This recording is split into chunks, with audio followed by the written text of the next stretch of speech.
भाई लोगों, नजर आ रही है सारी चीजें।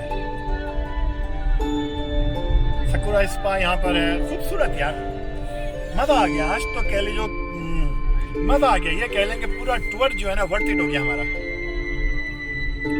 पूरा का पूरा टूर जो है ना। आज के दिन में ये 3 दिन की जो थकान थी ना, सारी की सारी उतर गई है। ऐसा वेदर होता है, इसीलिए लोग भी आते हैं, इसी वजह से लोग ज्यादा होते हैं इधर।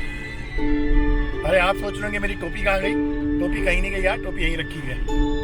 टोपी मेरा ट्रेडमार्क है, पहले बता चुका हूँ ना कि इससे पहले कोई टोपी बनाए आप टोपी पहन लो खुद ही। देखिए गाड़ी में थे हम शिनकानसेन के अंदर से। शिनकानसेन के अंदर ये होता है कि ज़्यादा ऊंची आवाज़ में बात नहीं कर सकते, दूसरे बंदे जो हैं वो आपको ज़्यादा गौर से देखते हैं, यूँ करके घूर के देखते हैं, यूँ करके देखते हैं, यूँ करके देखते हैं। वैसे भी हम फॉरेनर्स का इमेज जो है वो ख़राब है यहाँ पे कि ये लोग शोर ज़्यादा मचाते हैं, रूल्स को फॉलो नहीं करते। हाँ, क्या खूबसूरत नज़ारा है भाई, देखो भाई, खुद देख लो। बोलोगे अली भाई कह रहे हैं कि क्या